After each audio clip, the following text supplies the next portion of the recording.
ఇవన్నీ కూడా జనవరి 2029 కల్లా కంప్లీట్ చేస్తాం ఫస్ట్ ఫేజ్ అన్నారు. బట్ పాయింట్ ఏంటంటే మీరు ఇక్కడ గుర్తు పెట్టుకోవాల్సిన అంశం ఏంటంటే, సో ఈ ప్లాంట్ దగ్గర ఉండే సెక్యూరిటీ గురించి, ఆ సిస్టమ్ గురించి నాకు ఐడియా లేదు. మీకు ఎవరికైనా తెలిస్తే కామెంట్ చేయండి. సో ఎలాగో టెంపుల్ టూరిజం గురించి గవర్నమెంట్ దృష్టి పెట్టింది కాబట్టి ఈ ఐడియా కూడా కన్సిడర్ చేస్తే బాగుంటది. నిన్న ఏపీ కేబినెట్ భేటీ అయ్యింది. బహుశా మీరు ఈ వీడియో చూసే టైంకి కేబినెట్ మీటింగ్ ముగిసి 30 గంటలు కావస్తుంది. ఈ వీడియో అంత ఇంపార్టెంటా, ఈ క్యాబినెట్ మీటింగ్ అంత ఇంపార్టెంటా అంటే ఎస్. ఎందుకంటే గవర్నమెంట్ ఫామ్ అయ్యి దాదాపు 10 నెలలు కంప్లీట్ అయ్యి 11 నెలల్లో అడుగు పెట్టాం. జూన్ 4th రిజల్ట్స్ డిక్లేర్ అయితే ఈ రోజు ఏప్రిల్ 4th, అంటే దాదాపు 10 నెలలు కంప్లీట్ అయ్యి ఇది 11వ నెల. సో మెజారిటీ కాన్సెప్ట్స్ ఈ క్యాబినెట్ భేటీలో డిస్కషన్స్ కి వచ్చాయి కాబట్టి మనం ఓవరాల్ గా ఈ వీడియోలో ఈ క్యాబినెట్ భేటీని investments, tourism, infrastructure and loans and losses గా డివైడ్ చేసి డిస్కస్ చేద్దాం. మీరు గుర్తుంచుకోవాల్సిన విషయం ఏంటంటే 9 అజెండాస్ తో ఏపీ కేబినెట్ భేటీ అయ్యింది. సో ఇన్వెస్ట్మెంట్స్ విషయానికి వస్తే ఏపీలో ఇప్పటి వరకు వచ్చిన హైయెస్ట్ ఇన్వెస్ట్మెంట్ ఏంటి అంటే Arcelor Mittal and Nippon steel వాళ్ళు పెట్టే 1,40,000 కోట్ల రూపాయల ఇన్వెస్ట్మెంట్. సో ఈ ప్లాంట్ ఎస్టాబ్లిష్ చేయడానికి గాను ఆ కంపెనీ ల్యాండ్ ఎక్వైజిషన్ స్టార్ట్ చేసిందని చెప్పి మనం ఒక వారం రోజుల క్రితం మాట్లాడుకున్నాం. వాళ్ళు బిజినెస్ ఈజీ చేయడానికి అండ్ ట్రాన్స్పోర్టేషన్ ఈజీగా ఉండడానికి ఒక పోర్ట్ ని అడిగారు. సో ఏపీ గవర్నమెంట్ అనకాపల్లిలో ఒక క్యాపిటివ్ పోర్ట్ ని అలొకేట్ చేస్తూ నిన్న క్యాబినెట్ అప్రూవల్ ఇచ్చింది. హానరబుల్ మినిస్టర్ ఏం చెప్పారంటే, ఇటు కాకినాడ పోర్ట్ ఉండటం వల్ల అనకాపల్లిలో పోర్ట్ ని ఇవ్వడానికి కొన్ని అమెండ్మెంట్స్ ని చేయాల్సి వచ్చింది. ఎందుకంటే ఇంత తక్కువ డిస్టెన్స్ లో ఇంకొక పోర్ట్ ఉండకూడదు అనే ఆలోచనతో ఈ లీగాలిటీస్ అన్ని కంప్లీట్ చేసి క్యాబినెట్ అప్రూవ్ చేయడానికి కొంచెం టైం పట్టింది అని చెప్పి ఐఎన్పిఆర్ మినిస్టర్ చెప్పారు. సో ఏపీలో ఇంకొక పోర్ట్ రాబోతుంది. ఈ పోర్ట్ కన్స్ట్రక్షన్ అప్పుడు అండ్ ప్లాంట్ కన్స్ట్రక్షన్ అప్పుడు దాదాపు ఫస్ట్ ఫేజ్ లో 5,000 మందికి, అంటే మొత్తం కలిపి 6,000 మందికి ఉద్యోగాలు వస్తాయన్నారు. అండ్ ఫస్ట్ ఫేజ్ కంప్లీట్ అయిపోయిన తర్వాత ఈ ప్లాంట్ లో 20,000 మందికి ఉద్యోగాలు వస్తాయి అని చెప్పారు. ఇవన్నీ కూడా జనవరి 2029 కల్లా కంప్లీట్ చేస్తాం ఫస్ట్ ఫేజ్ అన్నారు. బట్ పాయింట్ ఏంటంటే మీరు ఇక్కడ గుర్తు పెట్టుకోవాల్సిన అంశం ఏంటంటే 2029 జనవరిలో ఇది కంప్లీట్ అవుతే 2029 మార్చ్ ఏప్రిల్ లో ఎలక్షన్స్ ఉంటాయి కాబట్టి ఇది ఇంకా ముందే కంప్లీట్ అవ్వాలి.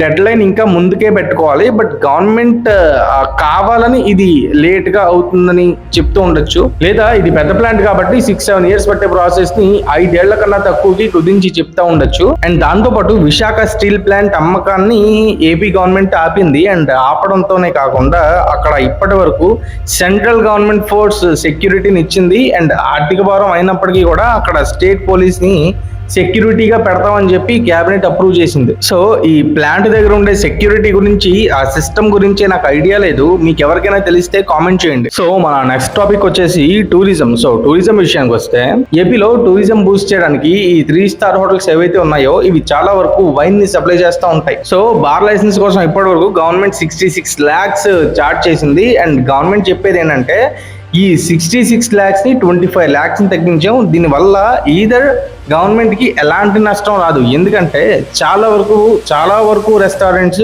ఎలాంటి లైసెన్స్ లేకుండా నడుపుతున్నాయి. అండ్ ఈ లైసెన్స్ రేట్ తగ్గించడం వల్ల చాలా మంది లైసెన్స్లు అఫీషియల్ గానే తీసుకుంటారు. అండ్ మోర్ టూరిస్ట్స్ వస్తారు కాబట్టి అక్కడి నుంచి రెవెన్యూ జనరేషన్ ఏదైతే ఉంటుందో అది మంచిగా ఉంటుందని చెప్పి మినిస్టర్ చెప్పారు. నాకు ఇది నమ్మశక్యంగానే అనిపించింది. ఎందుకంటే ఒక వ్యక్తి బిజినెస్ చేసేటప్పుడు గవర్నమెంట్ ఫండింగ్ విపరీతంగా తీసుకుంటుంటే వాళ్ళు బిజినెస్ చేయడానికి అంతగా ఇష్టపడరు. సో వాళ్ళ రేట్లు వెనక్కి తీసుకురావడానికి వాళ్ళ కస్టమర్స్ మీదే పెడతారు. సో కస్టమర్స్ కూడా తగ్గుతారు.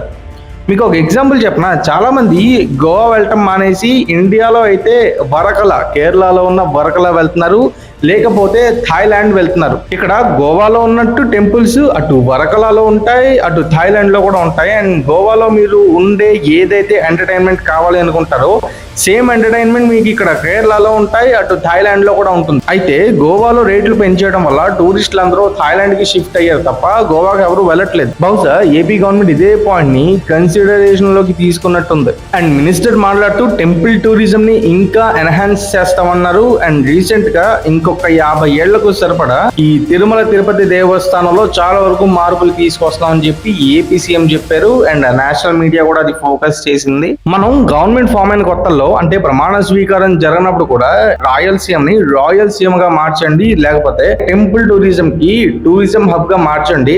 మీకు తిరుపతి ఎంట్రన్స్ ని గడప అంటారు, ఆ గడపే కొన్నాళ్లకి కడపగా మారింది అండ్ ఇప్పుడు వైఎస్ఆర్ జిల్లాగా మారింది. సో కడపలో విపరీతమైన బ్యారన్ ల్యాండ్ మనకి రెడీగా ఉంటది. సో ఒక 100-200 ఏకర్స్ లో రిసార్ట్స్ కనుక కట్టి గవర్నమెంటే ప్యాకేజెస్ నిర్వహించి లో కాస్ట్ నుంచి హై కాస్ట్ వరకు ప్యాకేజ్ నిర్వహించి మొత్తం అంతా ఒక టూరిజం హబ్ గా ఒక డివోషనల్ హబ్ గా కనుక చేయగలిగితే గవర్నమెంట్ కి చాలా హెవీగా రెవెన్యూ జనరేట్ అవుతుంది అండ్ స్టేట్ కూడా బూస్ట్ అవుతుంది టూరిజం పరంగా, డివోషన్ పరంగా.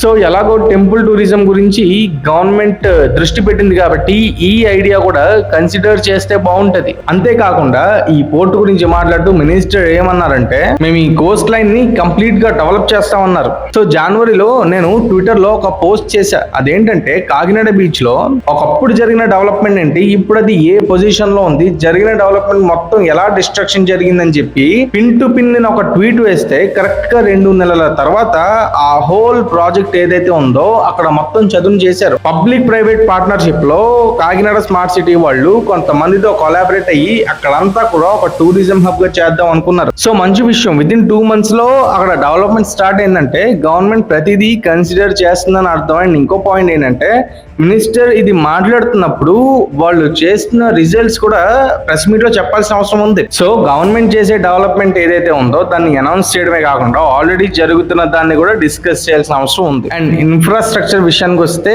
గవర్నమెంట్ ఈ 5 ఏళ్లలో 55,000 రూమ్స్ ని కన్స్ట్రక్ట్ చేయాలి అనుకుంటుంది టూరిజం ని బూస్ట్ చేయడానికి. దానికి గాను మొత్తం కోస్ట్ లైన్స్ దగ్గర ఈ రిసార్ట్స్ ని కన్స్ట్రక్ట్ చేయడానికి ఏ ఏరియాకి ఆ ఏరియా గవర్నమెంట్ కాంట్రాక్ట్స్ కి ఇచ్చేస్తుంది. సో బహుశా ఇదంతా కూడా 55,000 రూమ్స్ దాంట్లోకి రావచ్చు. అండ్ ఆల్సో ఒక రిక్వెస్ట్ ఏంటంటే తిరుమల పైన కూడా రూమ్స్ ని ఇంక్రీజ్ చేయాల్సిన అవసరం ఉంది. ఇప్పటి వరకు ఓన్లీ 7,000 రూమ్స్ మాత్రమే ఉన్నాయి, కానీ జనం దాదాపు 1,00,000 పైన దర్శనానికి వస్తారు రోజు కంటే.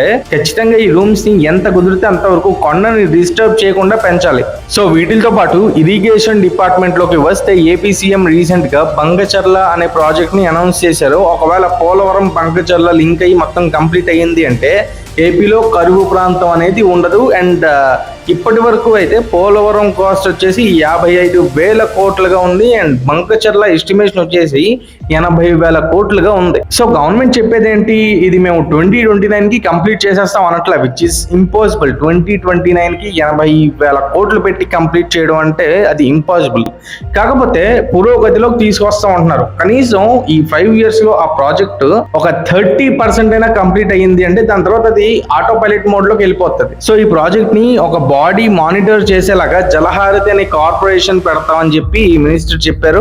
అండ్ జూన్ నుంచి ఈ ప్రాజెక్ట్ మీద దృష్టి పెడతామని చెప్పి ఏపీ కేబినెట్ చెప్తుంది. సో లోన్స్ అండ్ లాసెస్ విషయానికి వస్తే హడ్కో నుంచి 710 కోట్లు రుణం తీసుకోవడానికి ఏపీ ఎలక్ట్రిసిటీ బోర్డు సిద్ధమైంది. దానికి గాను ఏపీ కేబినెట్ గ్యారంటీ ఇస్తూ ఈ ఆమోదాన్ని తెలిపింది. ఇక్కడ గవర్నమెంట్ చెప్తుంది ఏంటి, మేము గ్యారంటీ ఇవ్వడం వల్ల లోన్ స్పీడ్ గా వస్తుంది, వడ్డీ తగ్గుతుంది అని చెప్తుంది.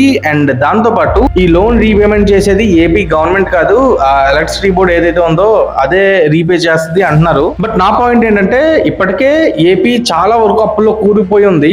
సో ఇప్పుడు తీసుకునే లోన్స్ అన్ని కూడా గ్రాంట్స్ రూపంలోనో కార్పొరేషన్ రూపంలోనో తీసుకుంటే అవి రీపేమెంట్ చేసుకుంటాయి, కానీ మళ్ళీ ఇది డైరెక్ట్ గానో ఇండైరెక్ట్ గానో ప్రజల మీద పడుతుంది.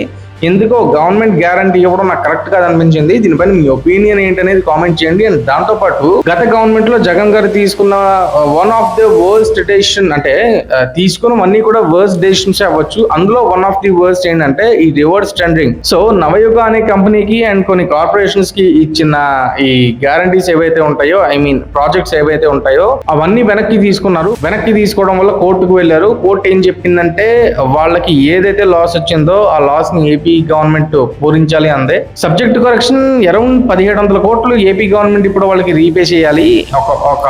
అంటే ఒక 700 కోట్లు లోన్ తీసుకుంటేనే మనం క్వశ్చన్ చేస్తున్నప్పుడు 1,700 కోట్లు జస్ట్ ఒక పర్సన్ తీసుకున్న ఈగోయిస్టిక్ డెసిషన్ వల్ల వెనక్కి కట్టడం అంటే అది ఎంతవరకు కరెక్టా ఎంతవరకు రాంగ్ అనేది మీరే చెప్పండి. సో ఒక బోనస్ పాయింట్ ఏంటంటే మనం వీడియో స్టార్టింగ్ లో డిస్కస్ చేసుకున్నట్టు విశాఖపట్నం స్టీల్ ప్లాంట్ ని కాపాడటమే కాకుండా అక్కడ స్టేట్ సెక్యూరిటీని కూడా ఇంక్రీజ్ చేస్తాం అని చెప్పి ఏపీ క్యాబినెట్ చెప్తుంది. అండ్ దాంతో పాటు steel plant electricity pending bills ఏవైతే ఉన్నాయో దాదాపు 2,000 కోట్లు వాటిని ఈక్విటీగా మార్చుకోవడానికి సెంట్రల్ గవర్నమెంట్ ఒప్పుకుంది అని చెప్పి చెప్తున్నారు. దీనివల్ల steel plant for the first time March నెలలో లాభాల పాట పట్టిందని చెప్పి గవర్నమెంట్ చెప్తుంది, which is a good thing. So ఈ వీడియో పైన మీ ఒపీనియన్ ఏంటో కామెంట్ చేయండి. మనం మళ్ళీ కలుద్దాం.